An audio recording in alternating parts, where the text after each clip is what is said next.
اعوذ باللہ من الشیطان الرجیم، بسم اللہ الرحمن الرحیم۔ السلام علیکم اور سافٹ انالیسز میں خوش آمدید۔ آج کا پروگرام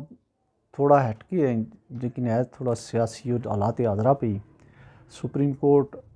پاکستان میں بھی ایک دو فیصلہ آنے والا ہے، ایک آدھ فیصلہ آنے والا ہے۔ آزاد کشمیر میں بھی کافی معاملات ہیں، لیکن آج کا ہمارا جو موضوع ہے وہ ہے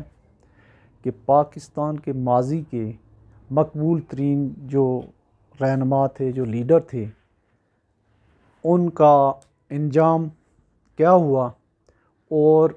اس سے جو موجودہ دور کے مقبول ترین، آج تک کل کے جو مقبول ترین لیڈر ہیں عمران خان، ان کو کیا سبق سیکھنا چاہیے یا ان کے ساتھ کیا ہونے جا رہا ہے سیاسی طور پہ۔ اچھا، اس سے پہلے ایک چھوٹی سی خبر یہ ہے کہ آزاد کشمیر میں جو تھی جانسار تھے جتنے بھی عمران خان صاحب کے، پی ٹی آئی تتر بتر ہو گئی ہے، اور پی ٹی آئی کے جو ہے ایک ممبر کو جو ہے وہ اپوزیشن نے، جو چودھری رشید صاحب ہیں، ان کو اپنا امیدوار نامزد کر دیا ہے، اور وہ چینجنگ فارچون ہے، کبھی ایک ہے کبھی دوسرا ہے، لیکن اکثریت جو ہے ان کی پارٹی کے لوگ آگے پیچھے ہو گئے ہیں، اور پارٹی پہ جو ہے کوئی ان کی ڈی لسٹ بھی کر دیا گیا۔ تو اس کے ایسے لوگوں کے لیے شاید جو ہے یہ کہا تھا فیض احمد فیض نے کہ تیرے غم کو جان کی تلاش تھی، تیرے جان نسات چلے گئے، تیری راہ میں کرتے تھے سر طلب، سر راہ گزار چلے گئے۔ وہ تو بالکل تھوڑا سا پریشر آیا، کوئی ادھر گیا کوئی ادھر گیا، ایون جو پریزیڈنٹ ہے بیرسٹر صاحب جو ہیں وہ 8-10 بندے لے کے علیحدہ ہو گئے، تو یہ تو ایک بات ہے۔ تو اب ہم آتے ہیں اپنے اصل موضوع کی طرف۔ وہ موضوع ہے کہ ہمارے جو پہلے تو ہم دیکھیں گے کہ ہماری جو 4-5 مین لیڈر تھے، پولیٹیکل لیڈر، ان کے ساتھ کیا ہوا، اور بعد میں عمران خان صاحب کا تھوڑا سا تجزیہ بھی کریں گے، اور اس وقت ان کے ساتھ جو ہے وہ کیا معاملات چل رہے ہیں تو اس کے اوپر بھی روشنی ڈالیں گے۔ ماضی کے جو سب سے پہلے جو الیکٹڈ لیڈر، جن کو ایک تو لیاقت علی خان قتل ہوئے تھے، وہ تو کوئی ایک اور حادثہ تھا یا کیا تھا، لیکن جہاں سے ڈی ٹریک ہوا تھا ہمارا ملک وہ تھا 1958 کا مارشل لا تھا، جس میں حسین شہید سہروردی سابقہ متحدہ بنگال کے وزیر اعلیٰ، جو پاکستان سے تقریباً ڈبل وہ آبادی آج کل بنتی ہے، اس کے وزیر اعلیٰ تھے وہ، اور پاکستان کے الیکٹڈ وزیر اعظم تھے۔ اور یہ جو محترمہ شاہدہ جمیل، بیرسٹر شاہدہ جمیل صاحب ہیں، اتفاق سے میری استاد ہیں اسمبلی کالج کی، ان کے نانا تھے، انہیں یہاں سے نکالا گیا، ایوب خان نے نکالا، اور اس کے بعد وہ در بدر ہوتے ہوئے 2-3 سال کے بعد بیروت کے ایک ہوٹل میں مردہ پائے گئے۔ اس کے بعد 1964 کے الیکشن میں زبردست دھاندلی سے جب ہرایا گیا، کراچی اور ایسٹ پاکستان اوور ویلمنگ جو ہے محترمہ فاطمہ جناح کے ساتھ تھا، محترمہ فاطمہ جناح کے ساتھ جو ہے سید ابوالعلا مودودی جیسے لوگ تھے، اس کے علاوہ نوابزادہ نصر اللہ خان، شیخ مجیب الرحمن، بڑے تمام اپوزیشن ایک طرف تھی، تو وہ ان کے ساتھ بھی جو ہے ایک وہ انجینئر قسم کے الیکشن سے انہیں ہرایا گیا۔ انہوں نے ایک تحریک چلائی، تحریک جمہوریت، تو 1967 میں وہ کلفٹن میں اپنے جو ان کا مکان تھا یا فلیٹ تھا اس میں مردہ پائی گئیں، تو ان کا بھی ابھی تک پتہ نہیں ان کے ساتھ کیا ہوا تھا۔ پھر نمبر آیا، ایک اور مقبول لیڈر آئے ذوالفقار علی بھٹو، اور ان کو جب حکومت ملی 20 اکتوبر 1971 کو، پاکستان کی فوج کو میدان جنگ میں شکست ہو چکی تھی، ایسٹ پاکستان علیحدہ ہو چکا تھا، 18,000 مربع میل جو ہے وہ علاقہ مغربی پاکستان کا انڈیا نے لے لیا تھا، اور آزاد کشمیر کی تمام چوٹیاں جو ہیں وہ ان کے اوپر انڈیا کا قبضہ ہو گیا تھا۔ 93,000 جنگی قیدی بھی تھے۔ یہ سارے کام صحیح کیے انہوں نے، صرف آزاد کشمیر کی چوٹیاں نہیں واپس ہوئیں، انہوں نے جنگی قیدی واپس لائے، انہوں نے 18,000 مربع میل کا علاقہ واپس لیا، اسلامی سربراہ کانفرنس منعقد کی، عربوں میں کے ساتھ دوستانہ تعلقات استوار کر کے تو ملین کے حساب سے لوگ باہر بھیجے، معیشت صحیح کی، اور سب سے بڑھ کے جو ہے وہ ایٹمی پروگرام شروع کیا، اور تقریباً جو ہے وہ 50% کراس کر گیا تھا۔ لیکن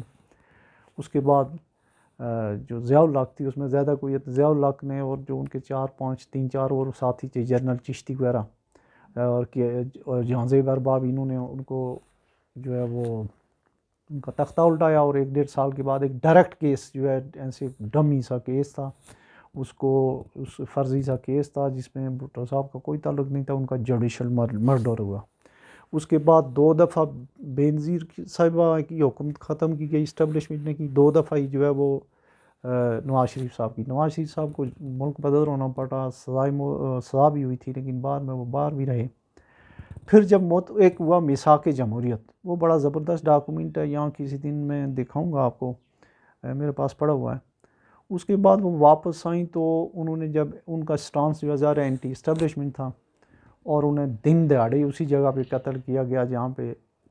شہید لیاقت علی خان کی جان گئی تھی۔ اور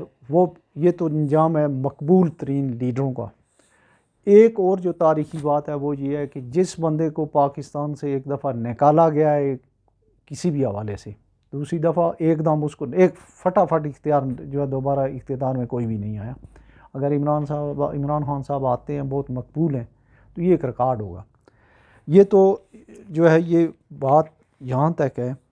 اچھا، اب جو عمران خان صاحب کی مقبولیت ہے، اب تک جو ہے عمران خان صاحب اپنے بیانیے میں اپنی ہر چیز کو انہوں نے اسٹیبلشمنٹ کو، میڈیا کو، اپوزیشن کو،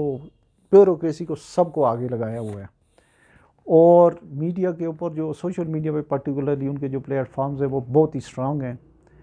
اور ان میں اور جو دوسرے لیڈروں میں ایک فرق ہے، فرق یہ ہے کہ باقی لوگ بنیادی طور پہ نیچے سے اوپر آئے تھے۔ عمران خان صاحب نے کوئی سیاست شروع کی کوئی 40 سال 45 سال کی عمر میں،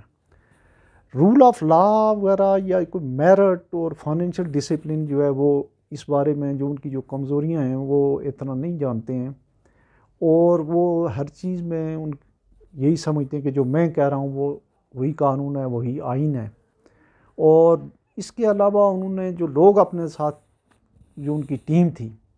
جیسے عبدالرزاق داؤد ہوا، ندیم بابر ہوا، یہ پنڈی والے کیانی ہوئے، زلفی بخاری ہوا، اور یہ صوبہ سرحد کے جو بڑے ٹوباکو ٹائکون ہوئے، وہ سارے کے سارے وہ ہزاروں بلین جو ہے وہ پیسے جو ہے وہ ڈرین کر گئے، انہیں پتہ ہی نہیں چلا۔ اسی طریقے سے دوسری جو ایک مسئلہ ہوا کہ انہوں نے آتے ہی وہی سٹائل اختیار کیا کہ وہ جو ہمارے وہ اگر کسی بندے کے سامنے بیٹھتے ہیں تو وہ اس طریقے سے بیٹھتے ہیں کہ وہ ایک پاؤں پہ پاؤں رکھ کے اور اپنی چپلی کا منہ اس کی طرف کر دیتے ہیں۔ کافی ساری چیزیں انہیں جو ہے وہ نہیں بتائی اور سکھائی گئی، اور انہوں نے جو سفارتی لینگویج اختیار کی، چائنا، UAE، سعودی عرب، امریکہ وغیرہ کے خلاف، وہ بھی پاکستان کے اگینسٹ گئی۔ ہیونگ سیڈ دیٹ، اس وقت بھی وہ مقبول ترین لیڈر ہیں۔ اور اب جو اگر آج بھی الیکشن ہوتے ہیں، ہم تمام تقریباً لوگ یونانیمسلی کہہ رہے ہیں کہ وہ جیت جائیں گے، لیکن ان کے ساتھ ہو یہ رہا ہے کہ ایک تو ان کے پاس جو بڑا آپشن تھا ایجیٹیشن کا، حکومت نے بڑی کلیورلی جو آہستہ آہستہ وہ کر کے ان کو گرمیوں کی طرف لے کے آئے ہیں۔ اب لمبا کوئی دھرنا شرنا یا ایجیٹیشن اس کا امکان نہیں ہے۔ سپریم کورٹ کیا فیصلہ دیتا ہے اس کی اب امپلیمنٹیشن کا بھی جو ہے وہ امکان اس لیے نہیں ہے کہ سپریم کورٹ کے 2 دڑے ہو گئے ہیں، ایک دڑا جو ہے PTI کا دڑا ہے، دوسرا جو ہے اپوزیشن کا دڑا ہے۔ اس میں کوئی کلام نہیں ہے کہ 90 دن کے اندر الیکشن ہونے چاہیے، لیکن اب جو گزشتہ 5 سالوں سے نہ کوئی رول آف لا کوئی نہیں مانتا ہے، کوئی آئین کو نہیں مانتا ہے، مائٹ از رائٹ والی بات ہے۔ تو اس میں خان صاحب جو ہے صوبہ سرحد اور پنجاب کی اسمبلیاں توڑ کے جو ہے وہ بیک فٹ پہ چلے گئے، پھر انہوں نے جو ریزائن دیے، اس کی وجہ سے جو ان کو ایک ایج حاصل ہونا تھا اپوزیشن میں نئی گورنمنٹس بنانے کے لیے، بہت سارے جو ہیں وہ جو ان کے فائدے میں چیزیں جانی تھی وہ بھی جو ہے وہ لوز کر گئے۔ حکومت نے یہ فیصلہ کیا ہوا ہے کہ ہم یہ موجودہ حکومت ہے، ہم اس وقت الیکشن کرائیں گے جب یہ چیف جسٹس اور پریزیڈنٹ دونوں چلے جائیں گے، ان کے ہوتے ہوئے نہیں کرانے۔ دوسری طرف عمران خان صاحب کی یہ جو یا PTI کی جو کوشش ہے کہ انہیں جو ہے ہم پہلے الیکشن پہ مجبور کریں، اور عمران خان میں ایک اور بھی جو بات ہے وہ کسی سے ڈائریکٹ بات کرنا ہی نہیں چاہتے، ان پہ خود بھی اپوزیشن کے لوگوں پہ بھی کرپشن کے بہت الزامات ہیں، عمران خان پہ بھی ہیں، لیکن وہ دوسروں کو سب کچھ اور ہی سمجھتے ہیں، ٹیبل پہ بیٹھنے کے لیے بھی تیار نہیں ہیں۔ تو اس وقت جو ہوا ہے کہ آزاد کشمیر کی حکومت آلموسٹ PTI سے چلی گئی ہے، گلگت بلتستان کی جانے والی ہے، اور PTI کو کٹ ٹو سائز کیا جا رہا ہے۔ اور کتنے لوگ ہیں جو اگر اکتوبر ستمبر تک جاتے ہیں تو پھر تو مسئلہ ہو جائے گا۔ اگر عمران خان صاحب پہلے اگر کچھ اسٹیبلشمنٹ سے اپوزیشن سے جو ان کے پاس جو نیٹ شیل ایک جو راستہ بچتا ہے وہ یہ ہے کہ وہ کوئی ایسی ڈیل کر لیں کہ اپنی مرضی کی ڈیٹ پہ وہ الیکشن کروا لیں، تو وہ تو ہے۔ وہ اگر یہ کہیں کہ یہ تھریٹننگ لینگویج اور اس طریقے سے جو ہے وہ جو مطلب سلطان رائی سٹائل میں بڑا مشکل ہو گیا ان کے لیے، کیونکہ اب ان کے پیچھے پہلے ان کے پیچھے جو اسٹیبلشمنٹ کے لوگ تھے وہ تھوڑا نیوٹرل ہو گئے ہیں یا ان کی دوسری طرف چلے گئے ہیں، اور سیاسی جماعتیں جو ہیں ان کو بہت مشکل ہونے کے باوجود، عوام میں غیر مقبول ہونے کے باوجود بھی وہ اب تک آ گئی ہیں، اور وہ جو ملک کے ڈیفالٹ کا مسئلہ تھا وہ بھی کسی حد تک جو ہے وہ ایڈجسٹ کر گئے ہیں منسٹری والے اور اسٹیٹ بینک والے۔ تو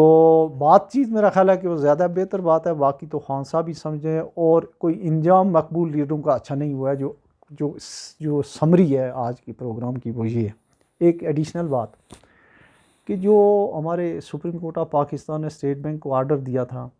تو اس کے اوپر میں نے پہلے بھی پروگرام کیا تھا، لیکن مجھے بڑی حیرت ہوتی ہے کہ جو کانسٹیٹیوشن آف پاکستان ہے، اس کے جو کسٹڈین ہیں، یہ تینوں ججوں نے جو ہے اس کی 78 اور 79 یہ دونوں جو ہے اس سے بالکل نابلد، اور انہوں نے دیکھی نہیں ہے کہ ان کو یہ پتہ نہیں تھا کہ پاکستان کا جو کنسالیڈیٹڈ فنڈ ہے فیڈریشن کا، اس کو ہاتھ نہیں لگایا جا سکتا وداؤٹ ایکٹ آف پارلیمنٹ، اور جو پبلک فائنینس ایکٹ 2019 کا ہے، اس کی سیکشن 81 یا 79 جو ہے اس میں بھی ہے، لیکن یہ جو ہے اس کو قانونی آئینی تحفظ ہے، اور جس چیز کو آئینی تحفظ ہو اس کو ایک ادارے کو وہ کہتے ہیں۔ تو انہوں نے جو اسٹیٹ بینک نے جواب دیا، بڑا بی فٹنگ جواب دیا ہے کہ ہم نے علیحدہ کر دی ہیں، لیکن اس کا جو روح ہے وہ یہ ہے کہ اسٹیٹ بینک